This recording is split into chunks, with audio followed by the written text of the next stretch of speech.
कहानी चोरनी बहू का राज। गांव के कोने में एक छोटा सा घर था जहां सास मंगला देवी और उनकी बहू पूजा रहती थीं। मंगला देवी का घर ईमानदारी और मेहनत की मिसाल माना जाता था, लेकिन पिछले कुछ हफ्तों से घर में एक अजीब घटना हो रही थी। हर हफ्ते अलमारी में रखे पैसे गायब हो जाते थे। मंगला देवी ने इस बारे में पूजा से बात की, लेकिन पूजा ने साफ इनकार कर दिया। माँ, मैंने तो पैसे छुए तक नहीं, पूजा ने कहा। मंगला देवी ने कुछ नहीं कहा, लेकिन उनके मन में शक गहराता जा रहा था। एक दिन मंगला देवी ने एक चालाकी भरी योजना बनाई। उन्होंने अलमारी में पैसे के साथ एक सोने की चूड़ी रख दी। उन्होंने सोचा कि अगर चोर पैसे चुराएगा तो चूड़ी भी गायब होगी।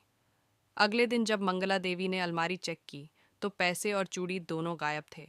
अब उनके शक का कोई अंत नहीं था। उन्होंने पूरे घर में चूड़ी ढूंढी, लेकिन कुछ नहीं मिला। उन्होंने सोचा कि शायद यह चोरी घर के बाहर से किसी ने की हो।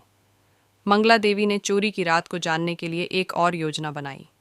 उन्होंने अलमारी के पास एक खुफिया कैमरा लगाया। अगली सुबह उन्होंने वीडियो देखा।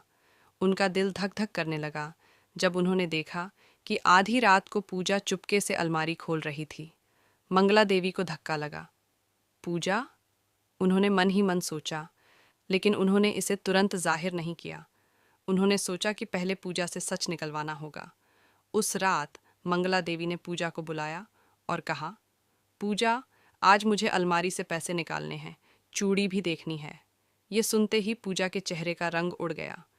पूजा ने घबराते हुए कहा, माँ, मुझे माफ़ कर दीजिए। मैंने ही पैसे और चूड़ी ली थी। मेरे दोस्त मुझे महंगे कपड़े खरीदने का दबाव डाल रहे थे। मैंने गलत किया। मंगला देवी ने गहरी सांस ली और कहा, पूजा, मैं जानती थी कि तुमसे ही गलती हो रही है, लेकिन मैं यह देखना चाहती थी कि तुम सच कबूल करोगी या नहीं।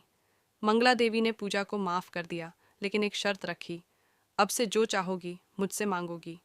चोरी तुम्हें कभी सुखी नहीं कर पाएगी। पूजा ने रोते हुए कहा, माँ, मुझे समझ आ गया है कि ईमानदारी ही सबसे बड़ा धन है। मैं अब ऐसा कभी नहीं करूँगी। सीख: रिश्तों में विश्वास की नींव ईमानदारी से बनती है। गलतियाँ करना इंसान की फितरत है, लेकिन उन्हें स्वीकार कर सुधारने की हिम्मत होना सबसे बड़ी बात है।